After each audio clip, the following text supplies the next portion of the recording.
Fast Forward Productions. The women are speaking.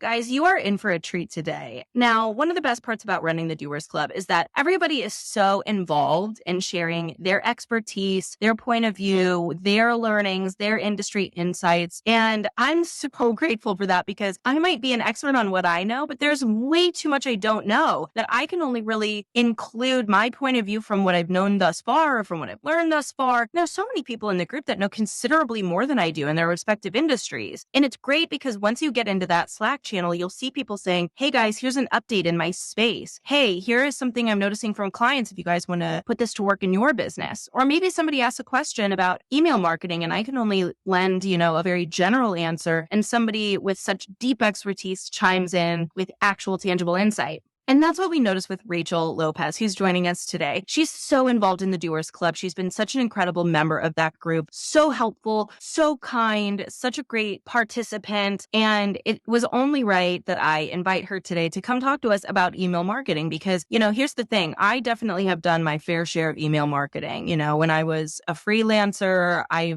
focused on email marketing for years. In my corporate career, I had to do a lot of email marketing and a lot of analytics behind that. But that is not to say that I have anywhere near the level of expertise that Rachel has. And I'm really excited for her to be here today because she not only has so much experience in the online space, but she has very deep corporate insight that lends itself to us learning better business practices from people that maybe we don't have access to. She's one of those people we want access to. I'm grateful beyond belief that she's here, helping us learn about email marketing even more, allowing us to fall in love with her because she's such a gem. Everybody go check her out at Gal Agency, and let's dive into the episode so that we can all level up our game together. I know I was taking notes, so get out a notebook and let's go. All right, Rachel, I'm so happy to have you on the Unfiltered Entrepreneur podcast. Welcome. Hello. I am so honored to be here. We've known each other for a hot minute. I was trying to, every time I do a podcast episode, I try to think back to when did we first connect? And I don't know when it was. Do you know when it was? So it had been a long time before I actually raised my hand and was like, hey, I'm Rachel. I am the definition of a lurker. So I think I was in your audience for a good 2 years before I actually did anything. I know.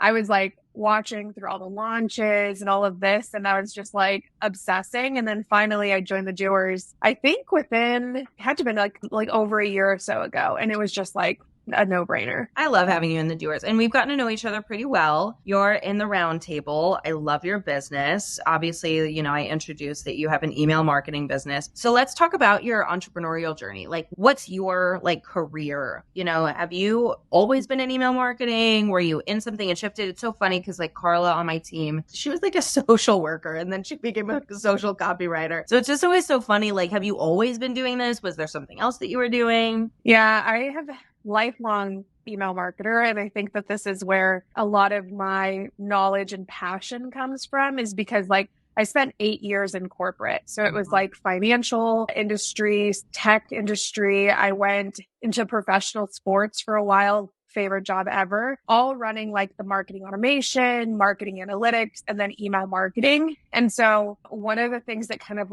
made that shift from corporate life to entrepreneurs, everybody was your ideas are a little too big here. Oh, we're not going to get to that. Not important. All the things that I was this is so much fun. Let's create a customer journey. Let's do this. They're that's a Q4 problem for next year. Not a right now problem. And it was just so deflating. So it kind of gave me that permission to be I'm doing this on my own. Yeah.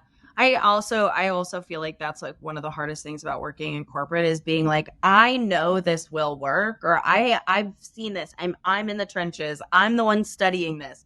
I'm the one obsessing over trend reports. And you're let me do this. And they're I don't think so. And you're yeah, it's a slow pace, a deathly slow pace where I was just let me do something fun. What was your favorite job you had? So I worked for the San Antonio Spurs as their marketing automation person. That was my favorite. Obviously, for years I've never ever known that.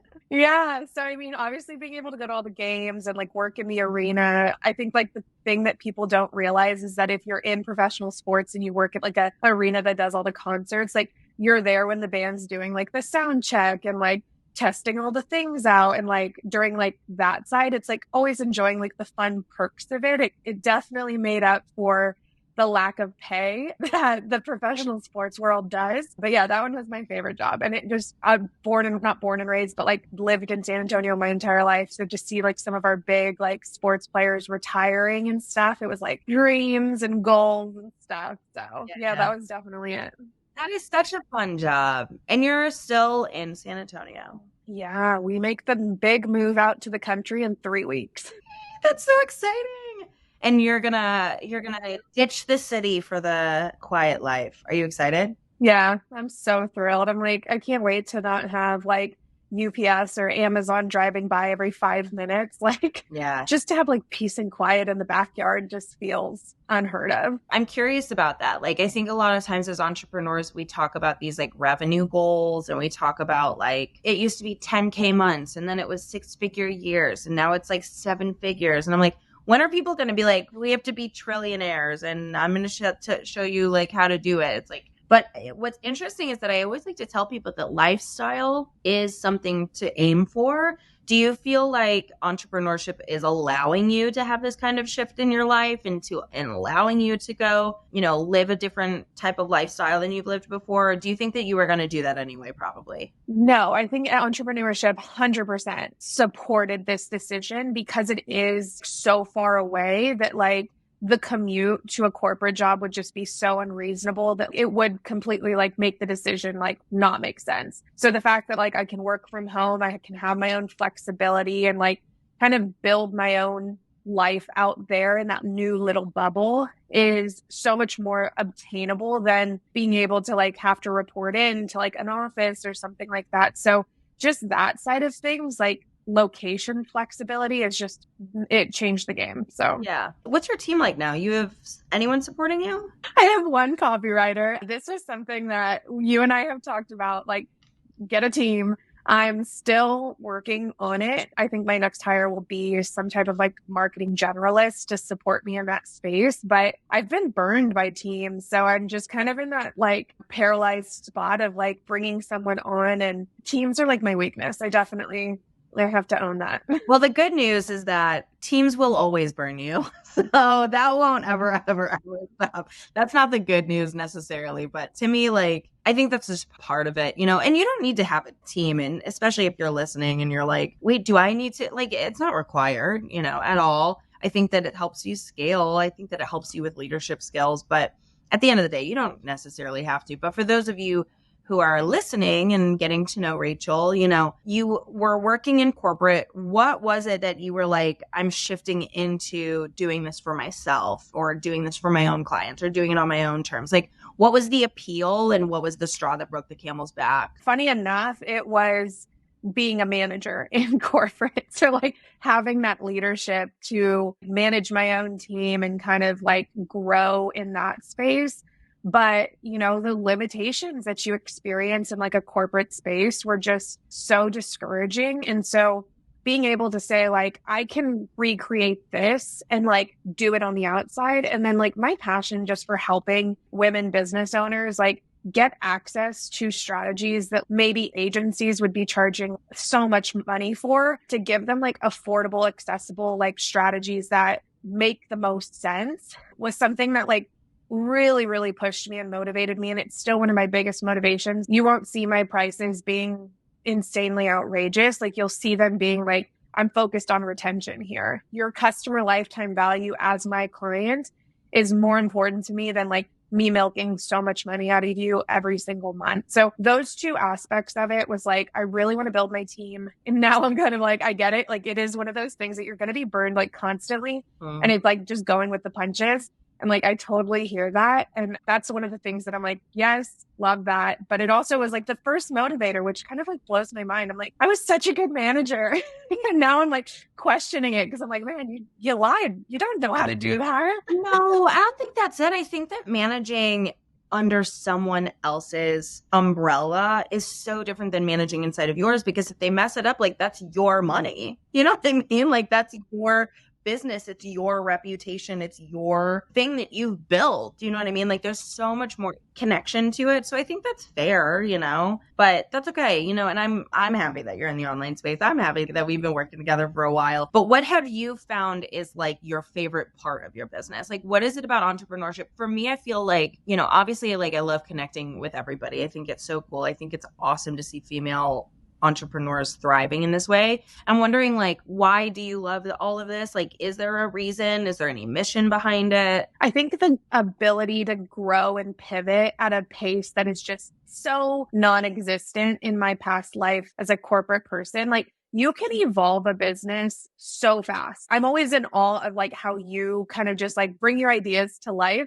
And like, that wasn't existent in my past experience in marketing. And so the fact of like, I can help people bring a launch to life, or I can help myself like say, oh, we're no longer serving this client. We're going to change all of our messaging to do this. Like it's beyond just the flexibility of just making more money and working wherever you want to work. It's like, oh, your ideas can evolve and like your business can evolve in the span of like a quarter or like 2 quarters compared to a year or 2 years. So that's definitely one of the things that keeps me going, where I'm like, oh, I don't like this in my business right now. Oh, duh, I can literally change it. Yeah, I don't have to ask anyone for permission. Yeah, like heck no. Sorry, this is going because it doesn't bring me joy anymore. And you're only focusing on email, that's your world. I know that you are a big believer in newsletters.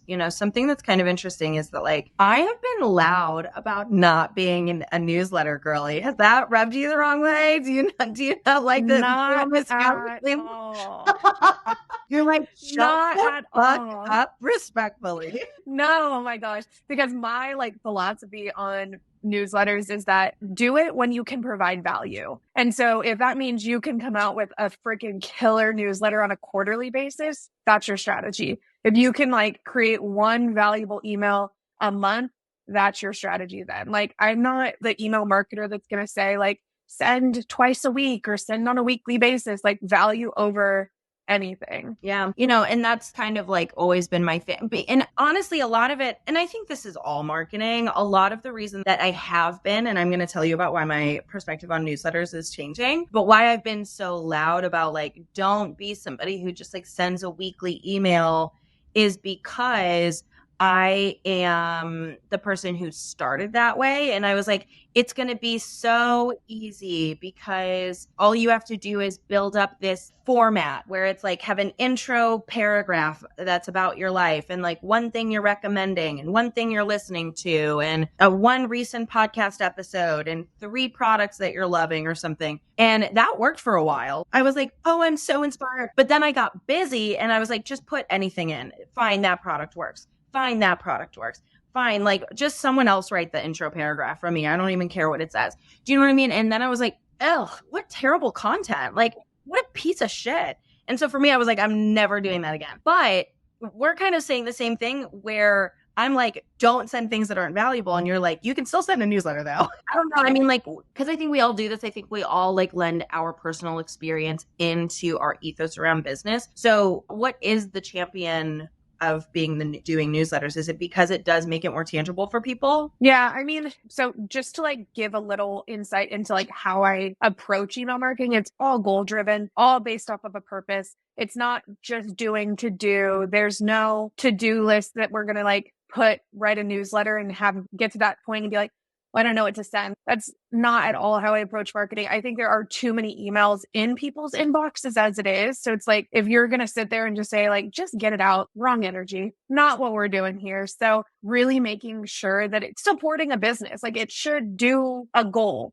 supporting a goal. Like it should come back to do something for you and like be a little selfish in that as well. Don't just get it out because people are telling you to do this or to do that. Ignore me if you ever feel like it's just a task that you don't want to do.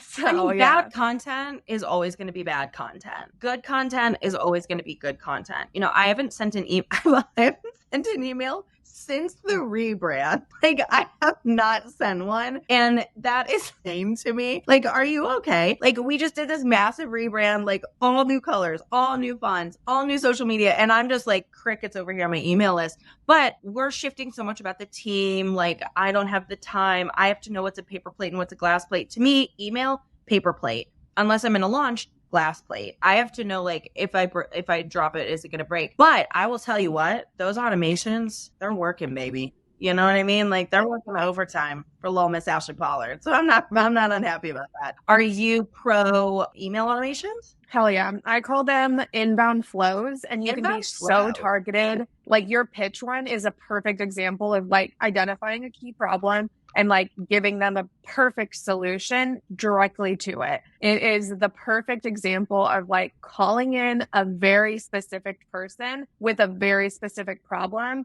and guiding them to the solution. And I think it's like, that's how you are supposed to be strategic with those inbound flows, with those automations. Every single time someone delivers it, like, to be honest, like I refer all of my friends, I'm like, go download this immediately. And they're like, yeah, that's exactly what I needed. And that's the energy you're supposed to be getting. You don't want to be delivering some random PDF that's like nobody's ever going to look at with a bunch of emails about yourself that nobody's really going to care to read. Like, it's got to be very intentional. And that's kind of how I always approach email marketing. It's like, what's the intention behind this? It's not just a newsletter. It's not just a lead magnet. Like, give it some like passion, right? Make it have like, I don't know, also like personality. You know what's actually really fascinating too is that my emails that honestly do the best, and let's talk about what that means, because to me that would mean, I mean, I guess they don't have like buttons in those emails, but they get so many responses and I think it builds brand equity, are my ones that are all lowercase, plain text, written off the cuff, emotional, sent. You know what I mean? And I think that there's also power in just like talking to people there too. Do you agree with that? 100%. And like, it's not like fixating on like click rates or open rates. It's literally the response that you're getting to it. Are people responding and being like, this was such a relatable email? That does more for a brand and for a business than like something that drives to a blog and gets a lot of clicks. Yeah, you know, because for me, I feel like, you know, selling the brand is just as important. And I mean, when I'm sending those emails, I'm not like, ooh, I'm selling the brand, but it's like people connect a little bit deeper. You know what I mean? Now, here's my question for you is that if people are thinking at the beginning of this, I was like, I just want to talk about you, Rachel. Now we're like talking about email, but I'm such a passionate email person because the way that I view it is that you are owning your house, and on social media, you are renting your house. That could be taken from you. It could be shut down. Your account could be removed. And there was like a couple days a few years ago where Instagram went out. No one could use it. You couldn't get on it. You couldn't post stories. You couldn't be like, is anyone using Instagram? Because no one can even use Instagram. And so I was like, well, this is an opportunity. And so I sent out an email and I said, my email toolkit is typically $200. I'm giving it to you for $20 because this is why you fucking need one. And I think we sold like $1,500 of a $20 email toolkit that day because I had an email list. Yeah, exactly. I had so many people reach out to me during the great outage because they're like, I can't let that happen again. Like, that was terrible. And it's kind of funny because this is where I think my biggest messaging point is people forget about the outage because then they're like, oh, well, I can post the next day and it works and like da-da-da-da-da. But like when something detrimental happens like that, they're panicked. But it's like, just be a little proactive in your marketing. Like, just be proactive. It can kind of give you that safety net, but people are like, it's shiny, social media, reels, threads. I'm like, your email list is so consistent. Don't you want consistency in your business, not chaos? You know, and the other thing is that I feel like I get more space to be storytelling and connecting on social when I use my email as like truly like a foundation for my sales, which has just been, it's just nice. And I also think it's one of those things that is, you're not beating an algorithm. It's a pretty tried and true tested model. It's not going to be like shifting every 5 minutes. So I've always been like a major email fan, but that's just me. So I'm glad that we're chatting about it. What are some things that you're advising people like? Why would some people hesitate in building email lists? Like, what are some things you've noticed that people kind of like hold back? Why are people saying no, would you think? I think they don't see the value in it because they're like a lack of systems. So I always kind of like break my ideal client into like 3 awareness buckets. So the people that are just starting, they have so much other things that they're juggling that I'm like, in this phase right now, all you need to be doing is building habits to be sending and like establishing good marketing habits. When they're kind of in that phase of like stretching their business a little bit more, they're seeing that they need an alternative, but it's still not like an urgent need. And everybody's like, just get an email list. And so they do, but they don't have that like intention behind it. So they're sending the roundup newsletters, they're putting a lame PDF out there, and it's not generating results the way that like their social would. So they're like, well, obviously that doesn't work. So let me go back to the tried and true. And then once they get to like the scaling part, they don't have that message validated. They don't have the customer journey set up. And it feels so overwhelming in that scaling phase that they're like, there's no possible way that I can set this up and it feels sustainable. So there's like different pains of where you're at in business as to why you should start then.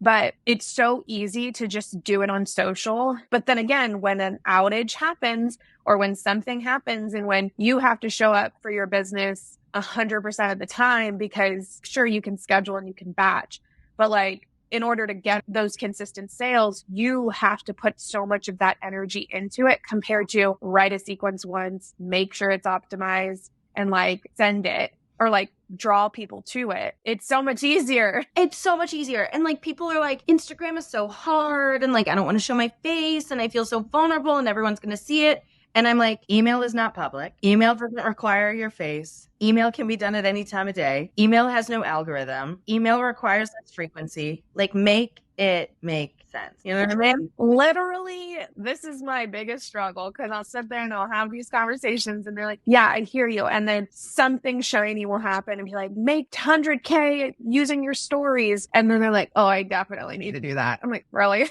Yeah. Well, you should set up your email sequence first so that you can upsell those people who are then purchasing from your stories. But that's fine. Come to me when you're ready. And they're like, yeah, we'll talk about that. If someone was, let's say they're making money, they're booking clients frequently-ish. Sometimes they have quarters where they're like, boom, boom, boom, boom, boom. And other times they're like, where is everyone? Do you hate me? Should I shut down? Someone who has proven themselves, but they're still not necessarily like maintaining quite yet. What kind of things do you think that they should be focusing on? Because I find that I have a lot of people in my audience that I call the phase 2 entrepreneur. You don't need me to tell you how to make that first money. You built that. But now it's more like, how can I keep this going? And how can I rely on this a little bit more? And so my question to you would be like, what would you want to do with them on an email basis, assuming they don't use it at all? Yeah.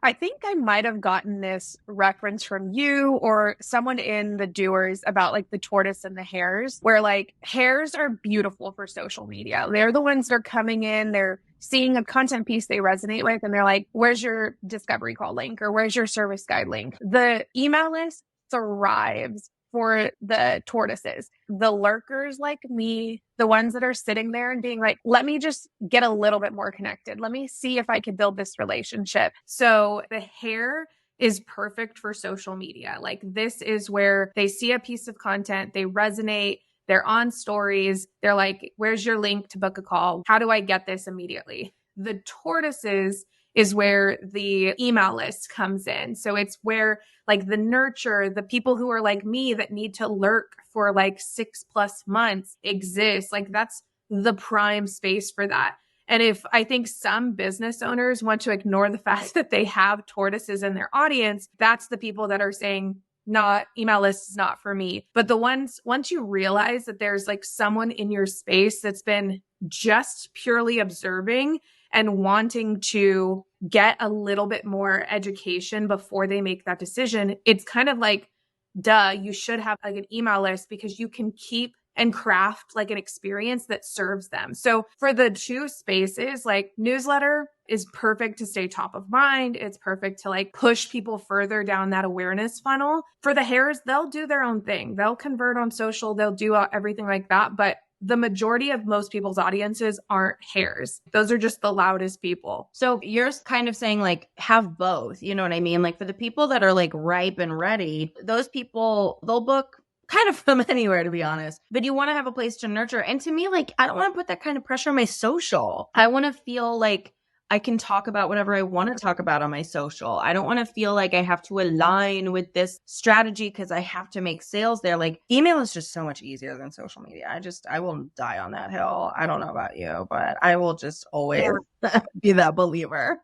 Well, and like the amount of struggle that people go through to like hide certain like buzzwords in their captions and like be so descriptive to avoid saying link in bio or I'm hosting a sale or anything like that, because the algorithm catches those things. There's no algorithm that's going to say, oh, we're not going to send this email to the people who need it because you put the word sale or masterclass or link in bio or whatever that looks like. It's so amusing to me to see the like hoops that people will jump through just to like bypass or like it get through those little like buzzword filters that the algorithm clearly has set up. If anybody has seen like, if you post like an obvious promotional post, like it gets a fraction of the reach that like a reel or something else would do. So it's just amusing to me that people seem to make it harder for themselves when I'm like, you could just have two platforms and give them two very different like responsibilities, like social to grow and to like push them to email, which will nurture and convert. To me, it seems easy, but some people like to work very hard and then go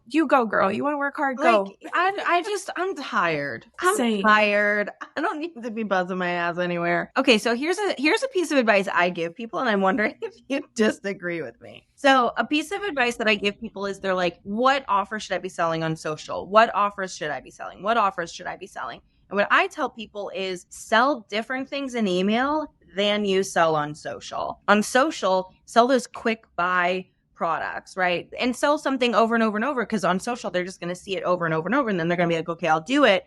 And in email, maybe like sell something more expensive or sell something longer term or sell something super quick because the price is incredible. But like silo them separately. Are you team, you can sell something different in email than you're selling in Instagram, or are you team, those should work together in an ecosystem? Both. I'm a team both, because I think depending on what your annual calendar looks like and when your push and like pull phases are, you'll have different responsibilities per platform. And so your email list should always have those flows that are doing the work for you. And if it's whatever it looks like, attracting like the higher ticket things and like putting them in a longer nurture, very non-realistically, like people are going to be on social and spending $5,000 just because they see a post. Like lower ticket, more kind of like impromptu buys, like 100%. Let that be the place that shines in social. But like getting a consistent conversion from like $1,000 plus offer, it's so much smarter to just push them through something that you can say, on this day, I'm going to give you social proof. On this day, I'm going to build my authority. You can't control the experience on social. And that's kind of what those like larger ticket items need, is that curated experience, kind of like a mini launch, so to speak, in email. So I think they can do both things. I always tell my clients, like when you're launching, you should be talking about what you're launching on social, because people consume in so many different ways. They're watching your stories, they're listening to your Q&As, and then they're also reading your emails. But if you're not in an active launch, like sell on the back end. If you have those systems set up, sell on the back end, and also sell on social, like the easier things that you know will convert. It's all an ecosystem, you know, and if it overwhelms you, send an email when you want to send an email. It could be once every 3 months. It could be 3 times in a week. The thing I always tell people is they're like, I haven't sent an email to my email list in so long. And I'm like, they didn't know that though. Like they're not tracking it. No one signs up for Target's emails and says, I'm furious that Target hasn't sent me an email this week. I signed up for their email, for God's sake. Where's my email? Like, it's just not happening. Are you an apologist when it comes to reviving an email list? Are you someone who wants to say, or who encourages people to say like, I know I've been silent around here, here's what you can expect going forward? Or are you the person who says like, just act like it didn't happen? So I literally hadn't sent an email to my list and like exposing myself here since November. And I sent one yesterday. And my strategy for that was like, give them as much to click on, as much to consume, as much free resources in this one email so that they remember. But I will not be like, I've been gone, I've been quiet. Like literally I was like, wow, Q1 out of my grasp. Here's some fun links and resources that I want to just give you an update on. Fine. It brings the engagement back and then you just kind of fall into your normal cadence. So I send bi-weekly, people can send monthly, quarterly. It's all just a structure. Give yourself a structure, give yourself little bumpers so that you're not like coming to that task in next month and being like, what do I send? That's where people kind of like eyes will blaze and they'll be like, I'm not doing this. And if someone's listening to this and they're like, oh, gosh, Rachel, you are such an email genius. Because as someone who has known you for a while, I can vouch for the fact that you are. But if someone's listening to this and they're like, you're amazing. Oh my gosh, you're so smart. How incredible are you? Oh my gosh. Who is the person that is right to work with you? Is there an industry that you prefer? Is there like, I like these kind of systems set up? Obviously, an expert will kind of take work and support anyone because we just want to help. But who's the person that's listening that you're like, I really do love it when someone has this ready, or when you're in this stage, or maybe someone who's brand new, or maybe you want someone who's super advanced. Like, who's the person that you really want to be working with this year? Yeah, I tend to navigate more to like the health, wellness, like fertility space. It makes my job easier when I know I'm writing something to help someone or like setting things up. But traditionally, the mindset of the entrepreneur that I'm supporting is the most important. It's the one that's saying, I'm not looking for a quick fix. I'm looking for a long-term solution that's going to help me get more time in my business. Someone that has validated messaging so that they're a little bit more confident than the person who's like just still throwing spaghetti at the wall. They know that their service is like perfect and like wanted, I think is like the biggest key. I have this conversation with all my other marketing friends that says no amount of good marketing can make a bad product sell. And so like when you know your product is good and you have that organic demand, those are the people that I'm like, come to me because let's do it. Yeah. Well, I love talking about email marketing. I could talk about email marketing because I believe in email before social. Okay. Set up these automations so that you can always change them. You can copy and paste the copy and just judge it for the next product or the next service and like add a little punch so it doesn't look identical and understand how email works. A lot of times it's just clicking the buttons. And if people are like, I only have 50 people on my email list, I'm like, you should be testing like crazy. You want to learn email with 30 to 50 people on your list instead of growing a list of 5,000 and never having sent an email. Like, test now, fail in front of them. You want to do that with a small list. Yes. I tell people that till I'm blue in the face. Yeah. It's like, get out there, get started with emails first, especially if you have any insecurity about social media. Email is such a great way. Like, there are people who make money in email without being on social or being on Instagram. Like, there are people who have Pinterest going to blogs or Pinterest going to freebies, and then they're just nurturing via email. It's a very real opportunity. And I wish that more people were really focusing on how strong email could be for your business. It's definitely been major for us. But I want to end the episode with some fun rapid fire questions, if you would be down for that. Let's do it. Okay, so I want you to just be sharing. So what would you title this chapter of your life? Expansion. I think expansion perfectly defines where I'm taking my business, where I'm taking my life. I think that's like the perfect word. Is that your word of the year? No, my word of the year was growth. Nice. Well, I mean, very similar. Yeah, I think expansion just kind of like taps into more of that intentional, like we're like taking the space that we should have been in before. And we're kind of embracing the thought leadership, the passions that come in personal life and in business life. So it's just one of those, I felt like growth and expansion like cousins, but expansion definitely feels better. Great. What was a mistake that you have made recently and what did it teach you? Not trusting myself enough. I think that was one that it is so much harder to dig yourself out of the doubt that you've created when you kind of like defer your energy and opinions elsewhere. And like, if you can just kind of root down into, I know this, I'm good at this, it's so much easier to build confidence off of that point than shoveling out the like self-doubt and imposter syndrome and all of that. I mean, isn't that the realest fucking thing though? Do you know what I mean? Like, I know. This one is vague and I leave it vague on purpose, but what do you wish more people knew? Oh, I love this question. I would say that you are not defined by what you do or what you're good at. That is something that is a huge conversation that a lot of the business owners that I'm like in connection with have. Like, they're so consumed into their business, but like, you are worthy of your own leisure time. You are worthy of so much more just because you're a human. And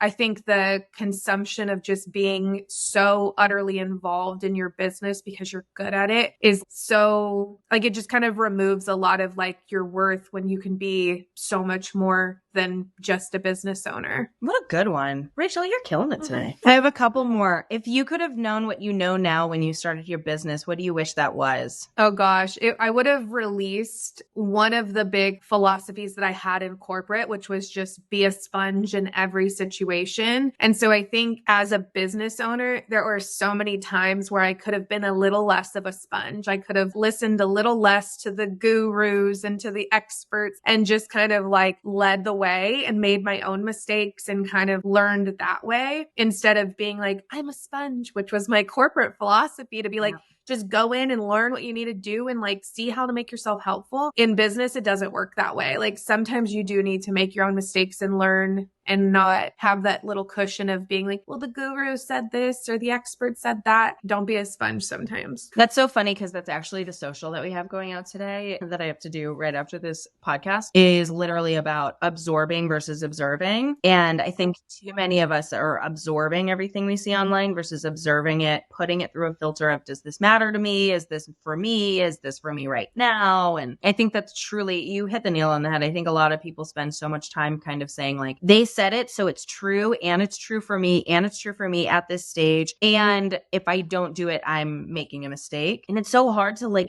ignore that advice. I think everybody kind of has to have that moment where they say, you know what, fuck you. Not to anybody in particular, but just like, fuck all this advice. I'm not listening to it. I'm going to do this my way. So I love that. Is there anything else you'd like to share with us, Rachel? Gosh, everybody start your email list. But then also like, just realize that marketing's not that serious, that you can have trial and errors, that you can be super intentional, that there isn't some secret key out there in the world that people are trying to sell you. Like, just do what feels good to you. That's my full focus when it comes to anybody that's trying to run their business and be a marketer when they're not a traditional marketer. Is just do what feels right. Yeah, do you, man. Well, Rachel, thank you for being here. How long were you in the Doers before you were in the Roundtable? I think a little over a year. It's been great having you there. You're such a great member of the community there. And well, I just love having you there. You're such a great member of the community. You're so responsive. You're so vulnerable. You're open. You're helpful. You have great ideas. You have great insights. You have such a great business. You're one of those people who I know I built the Doers for. Someone who's business-minded, who wants to be an entrepreneur, who builds success in their own terms, who's taking risk, but being really smart. I'm so happy to know you, and I'm so proud to have seen all the changes that you've made in the past year or so, and I'm so honored to be with you this year, and I've really loved getting to know you. I mean that. Yeah, I mean, I need to give you praise because the Doers is literally my favorite space. Internet. It is the place that has pushed me and helped me grow in such a way that I can't even explain. So I really think it has made such an impact on my business, and just the space that you create, the energy of the people that are in the Doers and in the Roundtable speaks volumes to just how incredible you are. People are going to be like, I know I say this when everybody enters the Doers. I'm like, welcome, you're going to love it here. But like, everybody else should be on the Doers. Like, There's no question about that. You're so sweet. I want everyone to know that I did not pay you to say that. She did not. This was not a paid endorsement. We like fumble all, like we like fudge all these people into listening to the episode just to hook them at the end. No, I'm kidding. Thank you for that. Thank you. I accept the compliment. I feel so proud of this space, and it's the biggest joy in my life, and it's going to be over at some point. So I'm just trying to like be so in love with it while I have it and while it's here. I am so grateful. I'm so grateful to have you on. Thank you for being so gracious and generous with the people listening here today. Where can we fall even more in love with you? Where can we follow you? Where can we like absorb all your tidbits of information? Give us all the scoop. So you can follow me on Instagram at gal.agency. And then if you want to get on my email list, I have an amazing guide called the High Converting Email List Guide. My favorite resource. Go get it. It's completely amazing. You'll love it. Beautiful. We love to see it. Rachel, thank you so much for being here. Thank you for having me. It's been a pleasure. We will catch you on the next episode of The Unfiltered Entrepreneur. I'll see you guys next time. Have a good day. Before we go, I'm inviting you on my mission to help female entrepreneurs, okay? I am a girl's girl, and I want to see every single one of you empowered, living your biggest and boldest life. And the easiest way for people to access free information and a community of like-minded women is by sharing this podcast. Leave a review on Apple, rate us on Spotify, but more than anything, if you liked this episode, please take a screenshot, share it to Instagram, and tag us so we know that you are loving the content, but also other people can see that you are an entrepreneur who is focused on her game. Now remember, the motto of the Team AP space is, it's not hard, it's new. And if nobody has told you this, I want you to remember, you've got this. Entrepreneurship is hard. I love you. I believe in you. And I am so grateful to be in service of you, whether free or paid. And until next time, stay focused, babes.